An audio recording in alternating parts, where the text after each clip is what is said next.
మరి మన కుటుంబంలో ఒకరు నరకంలో ఒకరు పరలోకంలో సగం సగం ఉందామా? వద్దు కదా.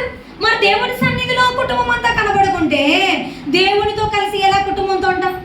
చదువు రావాలంటే టీచర్ ముందరే కూర్చోవాలి, ఉన్నది ఉన్నట్టు బుర్రకెక్కుతారు. ఎక్కడో లాస్ట్లో 10వ బెంచ్లో ఎక్కడో కూర్చున్నారు అనుకో, వాళ్ళు ఎవరిని చూస్తారు?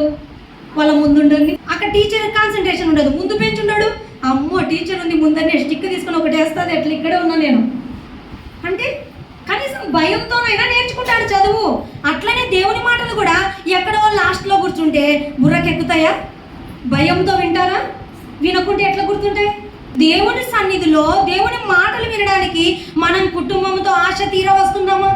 కుటుంబంతో వింటున్నామా? కుటుంబంతో దేవుని ఎందుకు భయభక్తులు కలిగి ఉంటున్నామా? కుటుంబంతో కలిసి పరలోకానికి వెళ్ళేటట్టున్నామా? ప్రతి స్త్రీకి దేవుడు గొప్ప జ్ఞానం ఇచ్చింటాడమ్మా. ఒక స్త్రీ ఎంత చదువులేని మొద్దు కానివ్వండి, ఎంత అమాయకురాలు కానివ్వండి, తను కనిన పిల్లలు ఎంతమంది అయినా వాళ్ళ ప్రవర్తన తనకు తెలుస్తుంది. భూప్రపంచంలో ఎంత పెద్ద చదువు చదివినోడికి తెలీదు, పిల్లల ప్రవర్తన ఎవరికి తెలుస్తుంది? తల్లికి తెలుస్తుంది. వాళ్ళ ప్రవర్తనను తల్లి కనిపెట్టి ఎక్కడ సరిగా లేరో సరి చేయాల్సిన బాధ్యత తల్లిది కదా.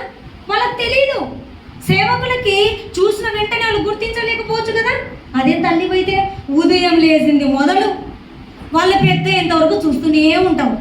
వాడు దేంట్లో కంట్రోల్ తప్పుతున్నాడు, దేంట్లో చెప్పిన మాట వినడం లేదు, దేనికి ఆసక్తి ఎక్కువ చూపుతున్నాడు, దేవుడికి చూపుతున్నాడా, ఏలోక మాలిన్యం అంటించుకుంటున్నాడా అని ప్రతి తల్లి గుర్తించి దేవుని మాటలు దేవుని వాక్యం చెప్పకుండానే అవిశ్వాసి అయిన వారిని దేవుని వద్దకు నడిపించవచ్చంట. నువ్వు వాక్యం చెప్పకుండానే ప్రవర్తనను మార్చేది రాదా ఏ తల్లికి? ఒరే కరెక్ట్గా నువ్వు సత్యమే చెప్పురా, నేను కొట్టినా నువ్వు అబద్ధం చెప్పొద్దు, నేను కొట్టినా సరే నువ్వు నిజమే చెప్పాలి. ప్రవర్తన సరి చేసేది రాదా తల్లికి? వస్తుంది. సరి చేయకుంటే లెక్క అడగడా? అడుగుతాడు కదమ్మా. నీకు ఎంతమంది బిడ్డలు ఇచ్చాను నేను నీ గర్భంలో? ఇంతమంది బిడ్డలు ఇస్తే ఎంతమందిని పరలోకానికి ఒకరు నన్ను తీసుకొచ్చేది? ఇద్దరునా? మిగతా వాళ్ళ గురించి చెప్పు నాకు లెక్క. అడుగుతాడంట లెక్క.